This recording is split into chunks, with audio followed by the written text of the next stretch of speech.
for another fun chat, Raphael and I, about finance and risk and all those things you know and love and just get so excited about it in the morning.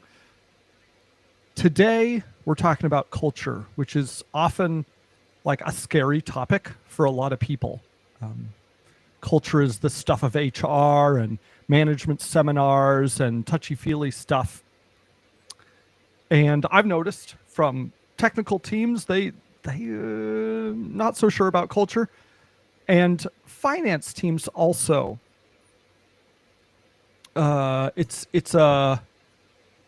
think they're more hip to the jive on having good culture, but we're going to talk about how to make that better. In particular, risk. I've never solved this problem.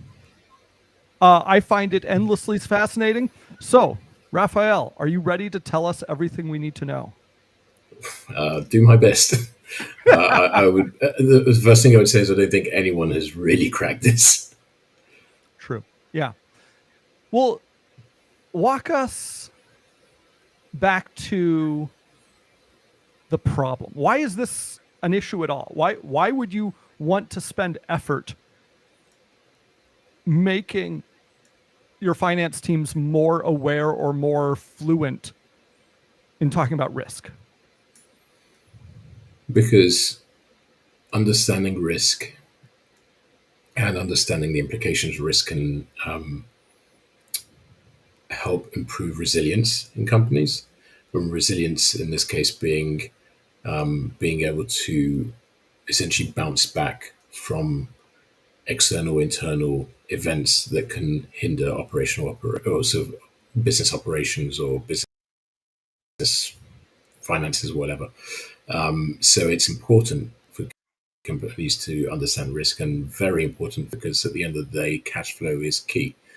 So, in my mind, at least, risk and finance go hand in hand. You can't really have one without the other. And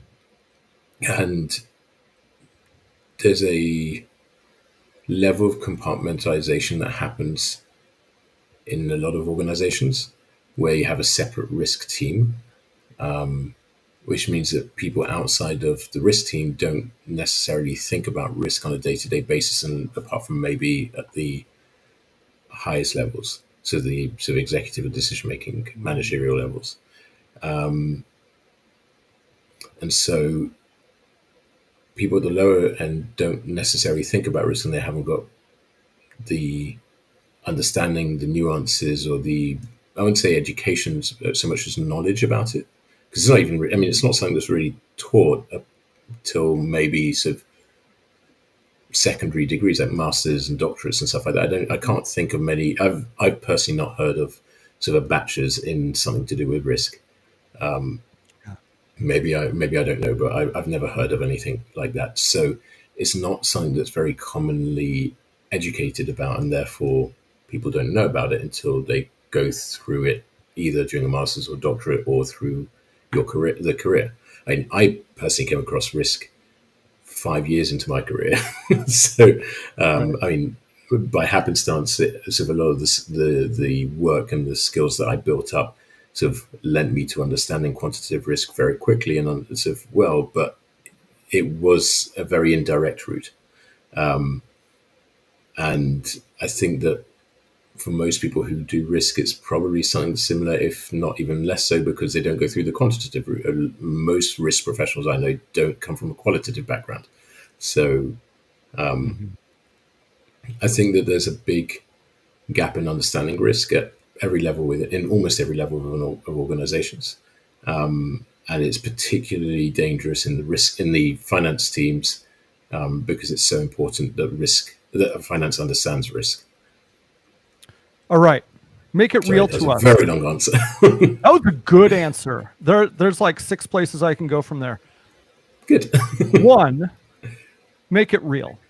So, say you got a 25-year-old accounts payable clerk and you taught him the procedure for validating the PO against the invoice and the shipping receipt. and he knows how to do it. Okay. Sell me, Raphael, on why should I spend effort investing, teaching this person, this kid, how to think about risk? Okay.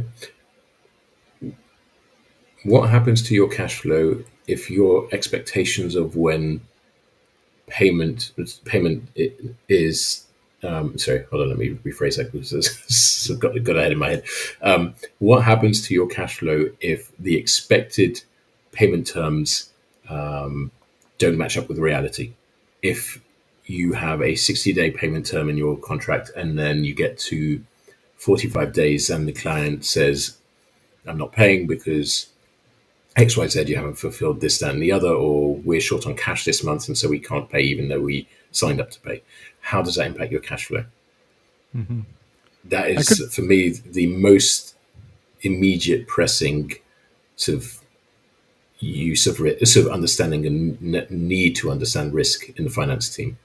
Sort of understanding the impact to cash flow of delayed payments, for example, and planning for that, thinking about in advance how that can impact your cash flow, and then putting in place mechanisms to prevent it happening, or put in place mechanisms to minimize the impact of it happening. In my world, the risk that we think about a lot is just getting stolen from. You know, there's the case of some fake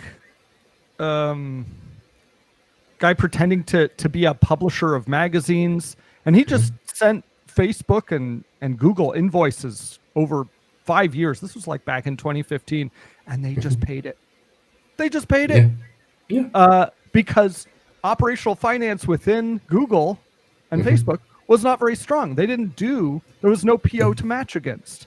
And so he ran off with like 100 million. And the only reason they caught him was he started getting greedy and billed too much.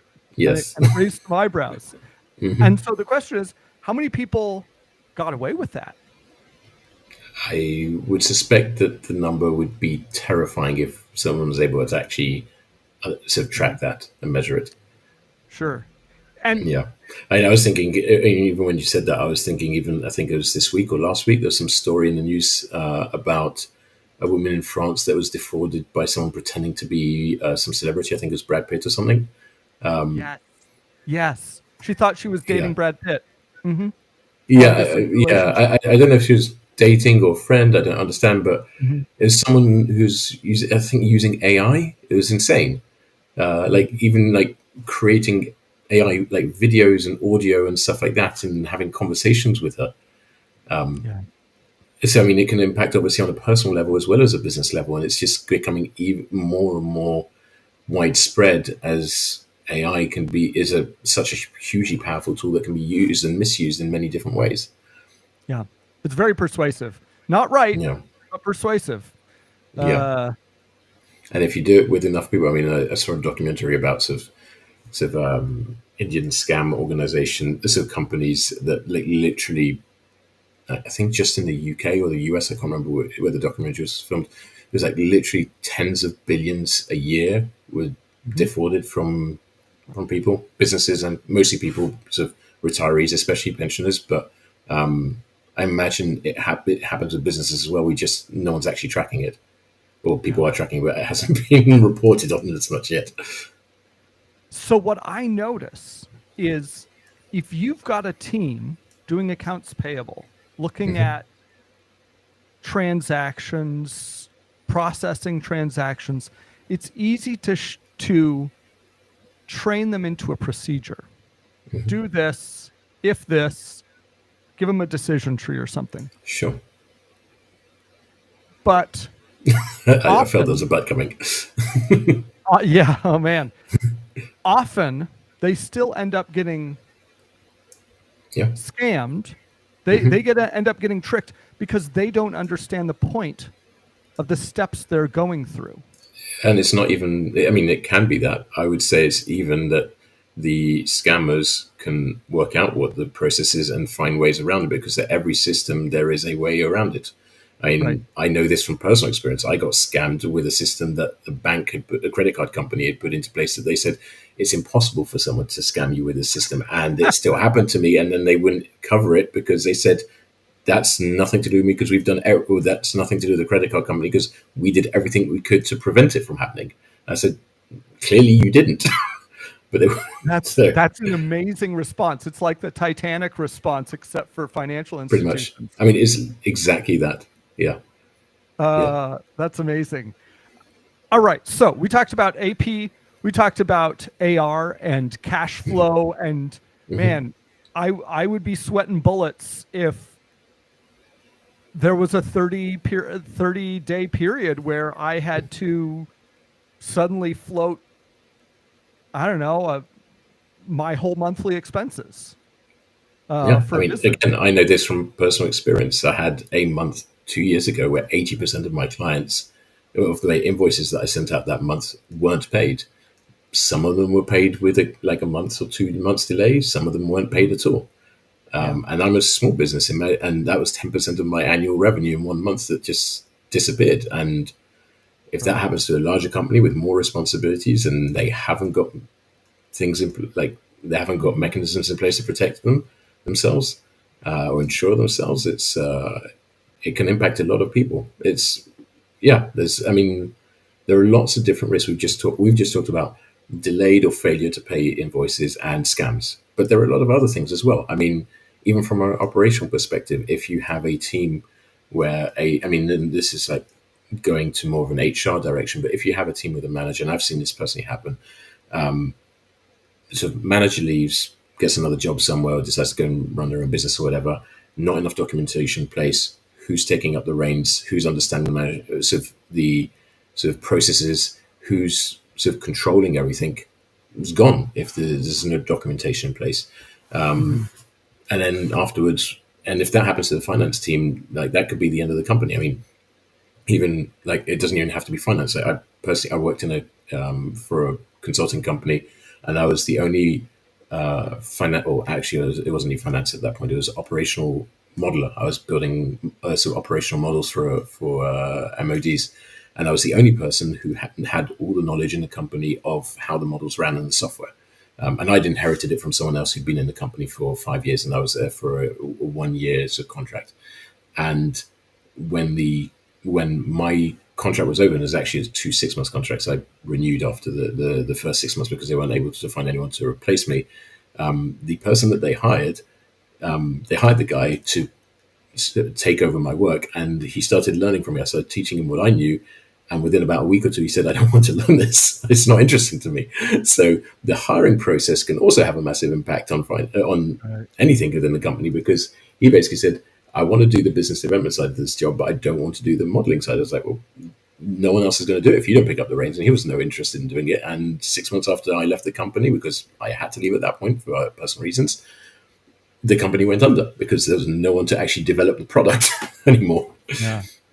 Yeah. So, yeah, poor hiring, poor planning, and having bottlenecks within the system can be, and poor documentation, because the biggest issue with this as well, apart from the hiring, was the fact there was no documentation. The person that I inherited the information from, and then I had to translate it to someone else after only a year of experience in it. So there was already a massive knowledge loss when I joined. So it's poor processes. Tell us, And this is, I think, far more smaller companies and bigger companies, because they don't have the resources or time to allocate to this kind of thing. Tell us more about what you mean by resiliency, and what would being resilient look like in this scenario you described of someone with all the institutional knowledge and everybody else is just like management and sales, and that person leaves. Yeah. What else would you do if that's your budget? Sure. Well, that's the thing. The resilience has to come before the person leaves, because afterwards it's no longer resilience, it's disaster recovery. The resilience aspect of it would be that person should have, there should have been management decision and sort of guidance from the moment that person walked in the door. They have to spend 5% of the time, or whatever the percentage is, documenting everything they learn every week. Like creating some kind of framework where they're documenting all the knowledge that they're picking up, everything about the software that they're using, because it happened to be a very antiquated software that no one knew about and they had to learn on the job. And the only reason they were using this because the MODs were using this software, and also about the models that they was actually building. So actually documenting all the models. There's no documentation about the models. So I had a month when I joined handover time to learn from this guy, and I can't remember exactly, it was like 10 or 15 different kinds of models that I needed to learn from. Obviously, there's a huge amount of information that I had to pick up in a very short amount of time. I didn't get all of it, obviously, and a lot of what I did learn, I then promptly forgot because I then had to rush into the first project. So documentation there is the answer to resilience. It's having some kind of method place, and then the other one is from a resilience point of view is having better hiring processes in place. So rather than waiting a month before I'm leaving to try and hire someone and then giving me a week to train that person, they should have been talking. In fact, they should have been doing it 6 months earlier when my contract was ending, and they didn't even bother looking for someone 6 months. They just hoped that I would stay for another 6 months. So it's just and there's a whole load of stuff with that company. I won't go into how insane the situation was, but from a resilience perspective, it's putting documentations in place. It's having a better hiring mechanism. It's having hiring two modelers, so you never have a situation where there's only one person who could leave at any given point, or you hire someone who doesn't want to do the job, and you don't have anyone who can do the work. I mean, it wasn't just like sales and marketing. The rest of the team, they had like 4 or 5 people working on the UI interface on top of the model. So they could have spent a bit of money on having an extra modeling person, but they didn't. So they didn't. So I would say in organizations I've been in, the operations teams are expected to just like follow the procedure and leave the heavy thinking to like the more senior, maybe FP&A teams, maybe controller teams, people who know how to run models. Well, that comes down to modeling literacy, which is something that I harp on about all the time. I think everyone in the business should, maybe not everyone, but the vast majority of people should have some modeling literacy, because data is so important at every level of an organization today, and people need to be able to understand how to build simple models to do the work that they do. And when they don't, then they do half-assed measures and get it all wrong, and then someone else has to pick it up and they make a mess of it, and it causes a lot more friction than it necessarily needs to. I may or may not have seen that pattern. I also, so here's another pain point. When a company hits a crunch, they lose a major client, they gotta lay some people off. Sure. Usually the people they lay off are the long-term strategic people, right? Yeah.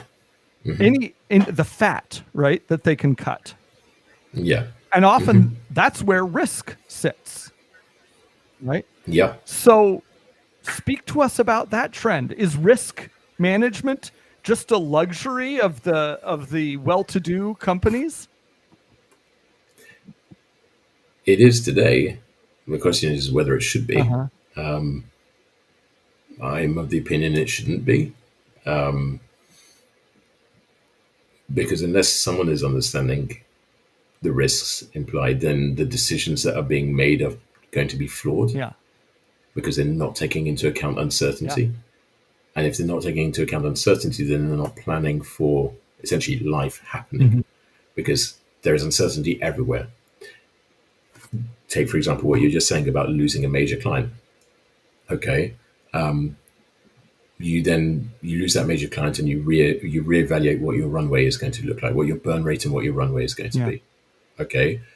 What happens if there's a big unexpected cost, like you need some legal fees, or you sort of fight to get this client back, or some of the payments that they didn't pay, for example, or what happens if a second, less important, but equally important to you from a cash flow perspective, client leaves because the first client has left?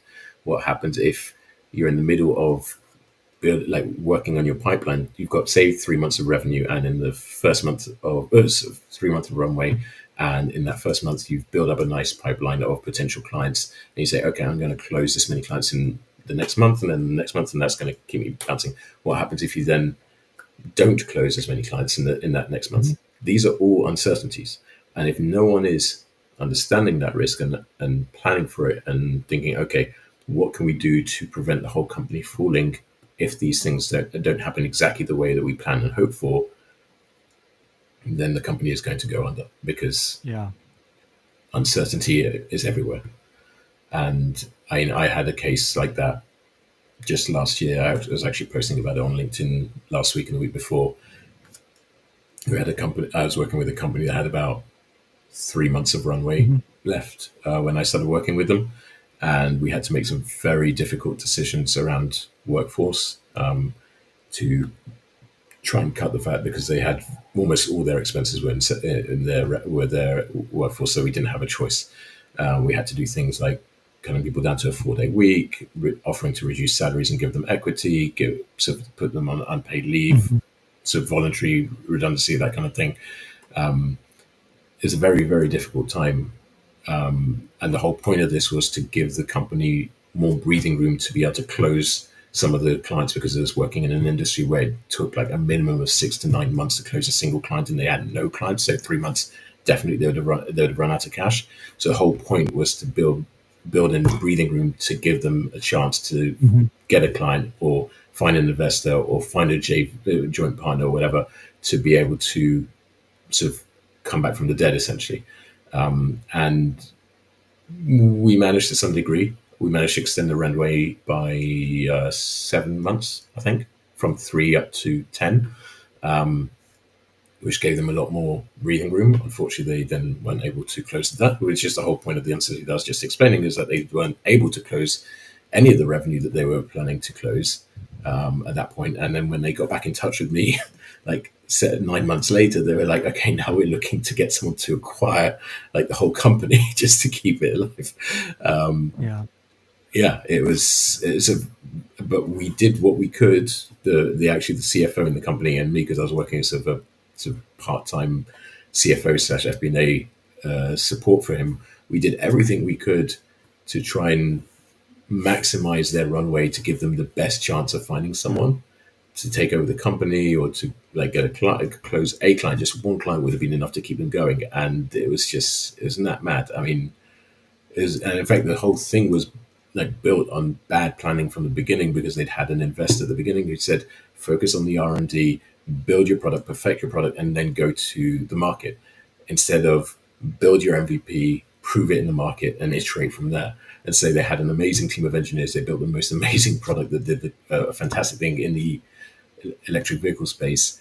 And then by the time they perfected their product, the market had changed so radically that sort of their ideal client profile had shifted, because it didn't exist anymore, what they were looking for.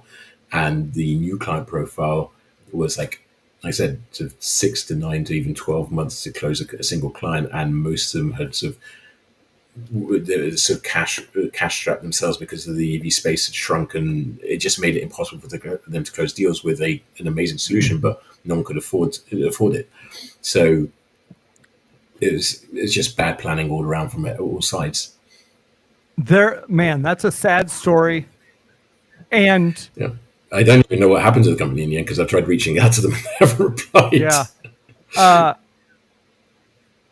One thing that you mentioned that I think is connected. You think that the underlying root cause of their distress, of their pain, was they bought or bet the farm on a single market strategy. And no, they had multiple market strategies, but the market had changed by the time they got to a point where they were trying to sell it. and then they had to reevaluate, and then they found themselves in a situation where the only people who would buy what they wanted didn't have the money to do it, and would take 6 to 12 months to Right. do it, even if they could. But they invested all this money and time Yeah. and Yeah. on without reviewing, without validating, Yeah. and Exactly. This is what I said is bad planning. right. I was only with them for the last less than a year, so I don't know what happened in the years preceding with the investors. But from what I understood, the investors have basically said, we will support you financially when you get there. We'll do the second and third rounds of investment with them. And then obviously what happened was that Fell investment vehicle, whatever it was, VC, whatever it was, fell through themselves, and therefore they couldn't invest in them. So yeah. And that's happened also with another company recently that I was working with. It was again, because the VC fell through. They then wanted to sell their ownership of their percentage in the company, and to block the board of directors from making any decisions in the meantime. And so the whole company went under from like literally having hundreds of millions in runway in ARR to being sold off for like less than $1 million. I think it was just nuts. Just crazy stories. Like VCs are like company. I work with some VCs on their portfolio planning and risk, because I think it's actually a source of distress, not just for the VCs, but for the startups that they're investing in. So there are two things that strike me now. I had one before, now I have two. Mm-hmm. That strategy was a bad strategy because it had a single point of failure. Terrible. It was a terrible strategy, but everyone knows this. Like almost everyone knows it. I was shocked, and the CFO who joined like a month before me, we were shocked that they'd been advised to do this by the VCs, and that they'd actually gone through with it, because I mean, basically the whole team was engineers. Like even the CEO, he was an engineer. They had no business development people, no salespeople, no strategic people. It was all engineers, and so they thought, okay, someone's giving us money to do R&D. Fantastic. That's their favorite part. Yeah, but yeah. And the second thing I notice is time is everything. I remember someone telling me once, like, oh, I could provision a house off of things I buy I find for free on Craigslist. Right? Okay, fine. But what they meant was, over the course of a year, all the things that you would need for a house become available for free on Craigslist or whatever it is now. Craigslist is probably dead. And so having time is very valuable. Time to make decisions, because when you are in a bind and you need to fix a problem now, the solution is going to be often many times more expensive. Yeah, and have a much larger impact. And often, and this is where I think financial modeling comes in, unless you have all the data at your fingertips when you're making the decision, highly likely to be flawed, or not take into account something that you can't hold all the information in your head. It's just not possible. Like even in a relatively small organization, it's difficult. So doing that for a corporate enterprise, even an SME of like 30, 50 people, you can't keep every data point in your head when you're making a decision. The brain isn't designed to do that. You'll lock in on like 3 to 5 things max, and then everything will sort of just be, and it'll be one of those things that's going to cause you to go under. Which is why financial modeling is so important, and why I always tell my clients and anyone I speak to be honest, that you should not have a financial model that is just built for the one-off events like the fundraise and the conversation with the bankers or the investors or whatever. You need to have a living, breathing version of your model, a digital twin, if you will, that is constantly being updated and reviewed and analyzed to track your progress and make sure that it's up to date with what's going on in the business, so that when you have that crunch moment, you don't need to spend a month or whatever trying to build something at the last minute, having lots of problems in it, and sort of making flawed decisions based on poor data. And it's not a very big investment to get it done. But it shouldn't be, at least. I agree. I would But posit to you, tell me how this feels, that what modeling and uncertainty does is give you runway to think about problems. Because if you are not projecting the problems that are going to hit you in 6 months, you will deal with them with 1 month to spare. And that will make your solution much more expensive. And I think we all know these people that just jump from fire drill to fire drill to fire drill. And they wish they could be more strategic, and we wish they could be more strategic, but they can't seem to do it because they can't pull themselves out of this terrible cycle of fires and fires and fires. Yeah. There's both, and there's the flip side of that. There's the model gives you the runway to make the decisions and see the problems coming 6 months in advance, but no model is perfect and no model is a crystal ball. Basically, you can't predict every uncertainty. You can't predict the unknown unknowns. What you can do is essentially predict what could potentially happen from what you know at the moment of building the model, or iterating, building the model over time, but you can't know everything that's going to happen. And so what the model also allows you to do is, when that unknown happens, is to have a current view of your model, which you can relatively quickly update, hopefully, to whatever the new issue is, and be able to make that decision quickly if you need to.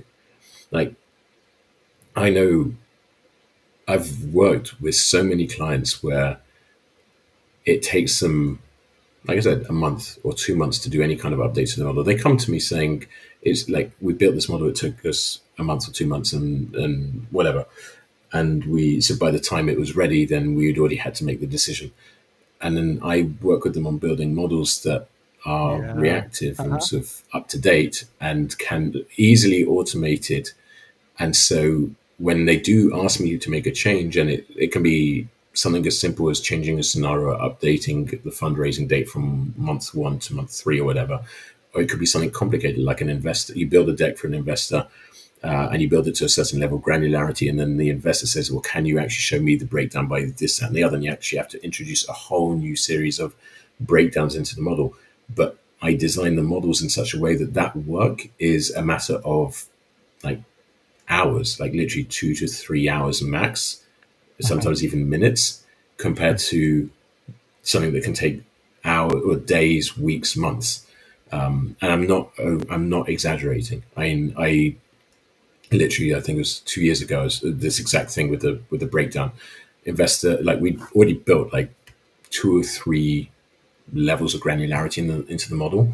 We hadn't bothered with anymore because from a financial perspective, they were meaningless. But the investor wanted to see them because that's where their interest was in the different products. And so, like, literally, they were on the call with the investor and saying, can you add this level of granularity? It's like, okay, but give me the data. Like, okay, I'll ping it over to you. So I got the data, put it in, and within, like, I think it was half an hour, maybe 45 minutes, but rebuilt the whole like dashboard with an extra level, 2 extra levels of granularity that wasn't in there before. And there's no way sort of a model by most conventional model builders would have been able to do that. But it's just the way I've learned to build models because of all the issues I've seen in the past. I think when people are starting on this risk journey, they feel overwhelmed because they hear anecdotes like you've been telling, and I've told some, and they think, I've got to think about all of these things. And there's just an endless supply of things that could go wrong. Where do you stop? How do you start? Where do you start? Before you get to where do you stop is where do you start. But to your point, like, you could spend a lifetime on this, on any risk model, and you'd be paralyzed. Yeah. People do. And I heard something from you that I think is a solution to that paralysis. And that is thinking of risk as spectrums, of continuums of bad things that could happen. And that makes them a lot easier to manage than these like discrete individual scenarios. Sure. Yeah. So the thing is that most people, when they think about risk and they try to model risk, is they try to do things like middle scenario, best scenario, worst scenario. That's sort of the most common way that I see risk being implemented by anyone. I honestly can't stand that, because it comes back to my quibble with financial modeling, which is oftentimes I see models where it's just a financial statement. So it starts at the P&L, and it's okay, revenues is this for the last 6 months, 2 years, or whatever it is. And the forecast is going to be a rolling average or a past plus a sort of X% growth. And there's no logic behind that. There's no rationale behind that. How are you generating extra revenue? What is the mechanism by which you're generating extra revenue? Are you spending more money on marketing? Are you hiring more salespeople? Are you making efforts to decrease your CAC, or to sort of invest more in your product, in developing your product, or whatever? None of that is really factored in. There's no connect between your expenses and your revenues in that respect, and so there's no operational sort of driver behind it. And this best, mid, and worst case scenario is exactly the same thing. There's no operational driver behind what makes a best case scenario, what makes a worst case scenario. It's just we're going to arbitrarily say it's plus or minus 20% or 10% or whatever. So what I try to do, and this is why when you asked me, give me a tangible example in the finance division thing, I said immediately something like, what happens if sort of a client doesn't pay on time? I try to liken or give tangible examples of risk, operational examples of risk, and build that into the models so that people understand what I'm talking about. And then I sort of put uncertainty around it. So, for example, I had a client where, in fact, actually, it was one of the ones I've already given an example, but a different thing is the granularity model, the one with where we had to change the granularity. I did an analysis of the delays in payment of their clients, and I did it by different types of clients, so different regions, different sizes, different products that they were selling. I said, okay, on our sort of worst case scenario, they paid 3 months late. Best case scenario, they paid like within half a month or whatever. So this is and this is more or less your uncertainty. So I say, okay, working out what your pipeline of POs are, we're going to apply this uncertainty to when they're actually going to pay those POs. And so we're going to build in that uncertainty into your cash flow and say, okay, if you do that over all your clients, across all your POs going into the future, and then build in afterwards sort of a target of where you want to be, you'll be able to say, okay, this is roughly what my cash flow should be, plus or minus a certain degree of uncertainty. That sounds oxymoron, so like an oxymoron, but I don't think it is. Yeah.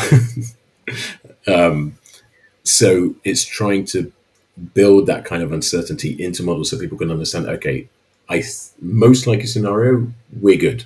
We're not going to run out of cash. We might get close in like 3 months' time or 6 months' time, whatever, but we should be okay. However, there is a chance that in 2 months' time, if these guys don't pay on time, that we're actually going to go underneath. So we need to raise money now or take a loan or whatever, so that we can mitigate against that. And if the earlier we do it, the better our financial situation is, then the better terms are going to be. So it's better to do it now rather than 2 months' time when we're already in trouble. And those are the kinds of decisions I try to encourage people to think about. So let me bring it back around. We're talking about building a risk-aware culture on financial teams. Sure. Where do you start? If you don't, I think we provide plenty of examples of, if you don't do this, it can be scary and dangerous and a bad time for everybody. But I think I give a couple of examples of how you can do it too. I hope so anyway. I mean, communication and and teamwork is obviously key, because if only one person is doing it, then it's pointless. I mean, the whole point is talking about a risk team. It's not a risk person in a risk team. It's everyone having some understanding of it and the impacts and sort of nuances of it. So I think already communication and education are really important, and sort of documentation is obviously really important. Sort of when you onboard a new person, to say, okay, read this about us and the way that we're thinking about our risks and sort of what the impacts are, and give tangible examples, because the moment you start talking in abstract terms and no one gets it. Having sort of a regular review rather than a risk of like assessment being done like once a year or once every 6 months, which is the standard even in sort of large organizations. Having the ability to communicate. Also, I think, and this is maybe just sort of a factor of where I live, I think that sort of it's better to sort of flatten out organizations to a certain degree, having junior people being able to feel comfortable speaking to senior people and raise concerns and raise issues. Because if there's a hierarchy and bureaucracy, then one, information gets lost. Like the people working with the data, they pass on the information to the manager. The manager is going to filter out what they say or what they remember or what they have time to talk to the people above them and so on. Having sort of that being a flat line where everyone can talk to everyone, I think helps a lot, because the people at the top aren't going to be running the models or generating the data. They're going to just be seeing the reports. And if the reports aren't designed well enough, and in 99% of cases they're not going to be designed well enough, you need to be able to, as a junior person, be able to be comfortable going up to someone and say, I just found this really worrying thing that you need to be thinking about and taking into consideration, and not having it being lost because someone in between who doesn't understand what you're talking about is sort of not sort of doesn't deem it to be important. Ironically, I've seen that even as a risk consultant in the risk team, where my manager just didn't, like, I was literally developing solutions and my manager didn't understand the quantitative analyses that I was doing and couldn't communicate it to the clients. And so our clients didn't take on what was being sort of communicated, and had lots of incidents because of it. So yeah, those are like from a HR organizational perspective, I think those are really, really important. And then afterwards, there's obviously modeling literacy, maintaining a sort of a regularly updated model, as I mentioned earlier, understanding how to build in scenarios and how to build in sort of risks. So actually, I'm of two minds with the whole building scenarios. Like, I mean, I think best case, worst case scenarios are terrible. You can build in scenarios like sort of, rather than saying like what happens if these guys don't pay on time, but it's more like, okay, more of, okay, can I afford to hire 15 people next month, or say next year, for example, or 30 people next year, and how does that impact cash flow? So those are valid scenarios there where you were trying to compare baseline scenario versus what you'd like to do in the future. But when I'm talking about stuff like the payment sort of terms and how that can impact cash flow, I'm more of a view of using Monte Carlo analysis, which isn't technically a scenario, but I consider it more of a scenario because it's like running literally 1,000 scenarios simultaneously and seeing what the likelihood is. So you don't need to literally build like one versus another. You're actually seeing a spread within your model, which makes it a lot easier to understand what the highest likelihood outcome is. So yeah, it's like a lot of different things. Let me riff on something you had mentioned. Flattening the organization. Sure. And I think this is like been a management fad for, I don't know, 40 plus years. Everybody wants to flatten their organization, but you end up recreating the bureaucracy every time. Because ultimately it goes back to that idea you started with, that people can only hold so many ideas in their head. And that's part of your value the value of the management chain is it filters out all the crap from the builders who think they know everything. Yeah, but it might also filter out the important Right. stuff that the management don't understand is not crap because they don't have the knowledge or expertise, and that is poor promotion stuff, poor So promotion to decision me, making. this feels like an essential conundrum, and I've only seen one way to address it, and that is Which is team-based metrics and real clear priorities. So everybody knows the top 3 priorities of the company this year. And everybody's thinking, if we're going to get this done, if it's really important to get these 3 things done, is anything I do impacting that, either risk-wise, or can I move it along further? Can I help it? And that really helps people have conversations about priorities at the small level. And metrics-based organizations make it much easier where you could for one person to have a lot of teams, because they can say, this team, this is how I'm defining your success. Do you agree? This is what we want. This is our why. I would like to see this number and this number go to the, substantially improve over the next quarter. And then we'll revisit. And you can do a lot more of that. One person can hold a lot more of that in their head than if you're doing things the traditional, like delegating increasingly small tasks or problems to solve. Yeah. I'm not sure of many companies that have actually pulled this off. I think consulting companies often do well. I think there's been kind of a culture of this in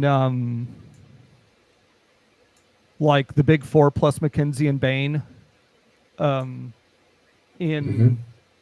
like the different practices have their own P&L and their own risk, and it rolls up, and they're making decisions at the consultant level about how they are impacting their practice's bottom line. And even though, I mean, how many consultants are with PwC? Like 50,000 or something? Worldwide. In the US or worldwide? Yeah, probably. It's got to be more than that, hasn't it? Hundreds of thousands. I think just in London, EY is like 10,000 or something like that. So that they're still able to be fairly focused through the practice areas by rolling it up through metric. And ultimately, the metric is, how much did you bring in this week? But it works. Yeah. The other example, Raphael's not I think the consulting companies have got other problems that might negatively impact what you're describing. Yes.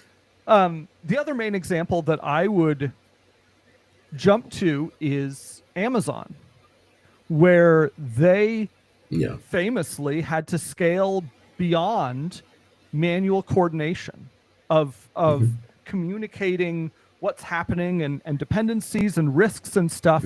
And so ostensibly they decided to not do it anymore. No more coordinating, no more communicating. Each team is autonomous and they are accountable for their goals and no more. And I see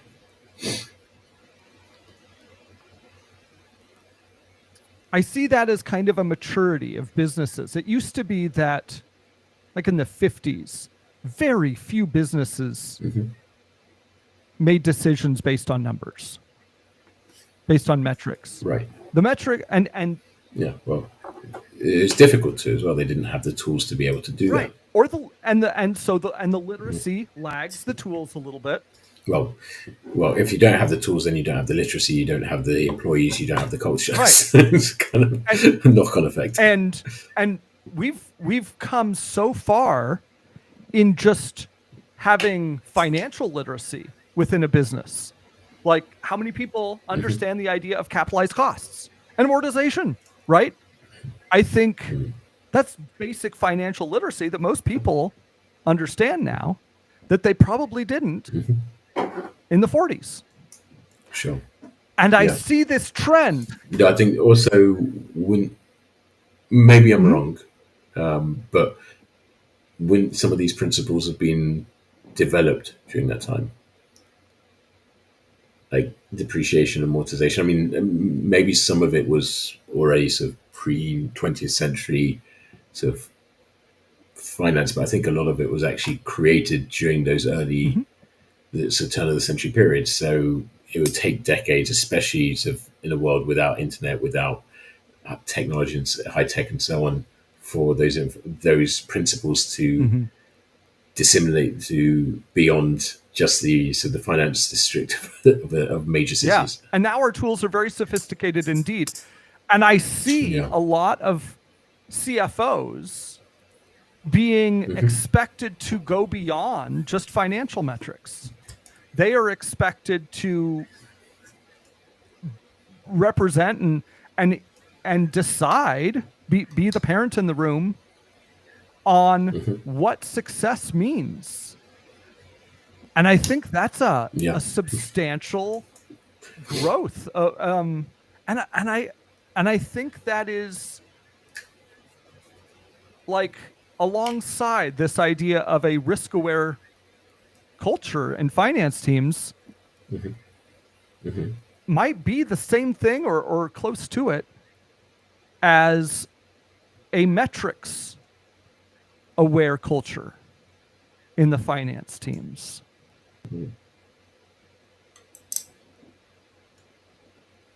Maybe. Yeah. Regardless.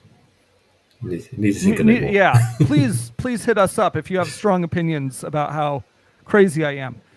Regardless, I think literacy with modeling, continuous perspectives on risk, having a good, strong data set of what's true today is going to really make it cheaper for you to build accurate and usable models that you can update.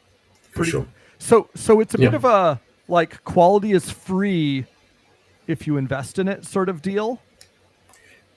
Yeah, and I'm seeing that like in live time today.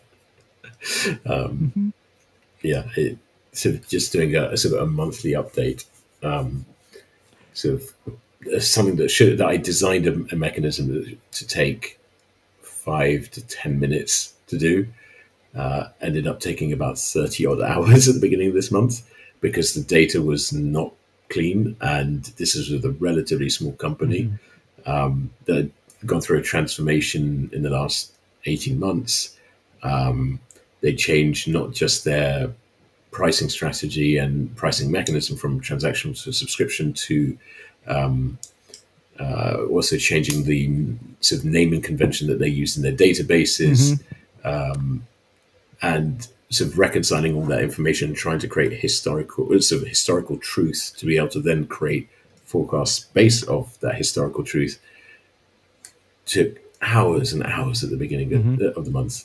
But the hope is that next month it'll take me a fraction of that time because I've eliminated 95% of the issues, or identified 95% of the issues. It's an iterative process. It's an expensive process at the beginning because until you know that the data is wrong, you're kind of flying blind. But the first efforts to create a forecast without fixing that data was so. I mean, I didn't think they were completely unrealistic, but I showed them to the CEO, and he was like, "There's no way we're going to reach those numbers." I'm like, "Okay, now I need to go back to the data and understand why." And when I did, I realized that there was a whole load of stuff that I'd misunderstood from before because the naming convention had changed and I was missing. I was like, I wasn't counting a ton of data. Yes. And yeah, so I then created another forecast. And he still said it was over ambitious. Like, well, at this point, there's nothing I can do to improve it. Without sort of, I've revised this so many times at this point that it's like in mining terms, it's like over drilling the resource to the point where there's no resource left to extract. Over drilling in the terms of exploration, over exploring. Yeah. So there's a balance to be played. There's like sort of how much effort you put into creating the most accurate forecast, and sort of you have to find the right balance as well. And sort of depending on the person, so who you're working with, if they're a data-driven person or not, they might be overly perfectionist as well, which could also be a problem. Oh, this is super popular in the security, the cyber world. People in that industry are very focused on very small problems that they want to fix perfectly. Sure. And I mean, I've been pushing on you a little bit and running my mouth, but I should say, I agree. And we do it mostly the same way. Top-down risk analysis. What's the biggest issues that could go wrong? Add it up. Make sure it stays correct. And we build risk awareness and risk literacy throughout the organization. The awareness that like sales may fall if this event happens. And this event is owned by some operations team. Like the control over that risk.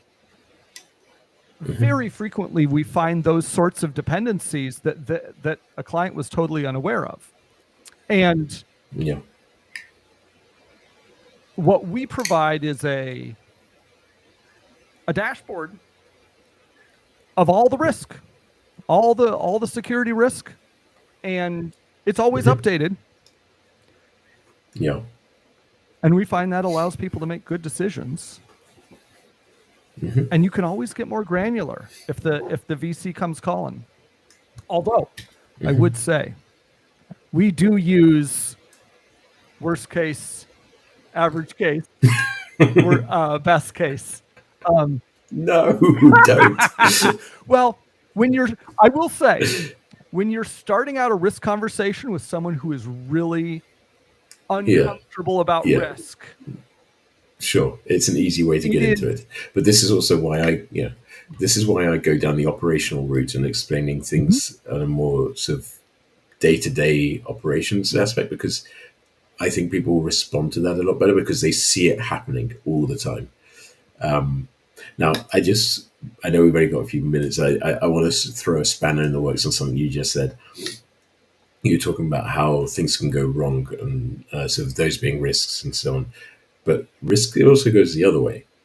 Things can go right and you can miss opportunities. So what happens if your salesperson, rather than underperforming, massively overperforms and you get tons of extra cash? What are you going to do with that cash? Are you going to let it sit in the bank and do nothing? Or are you going to reinvest it and do something with it? Are you going to hire more people with it and respond quickly and grow more exponentially? Or are you just going to miss the opportunity?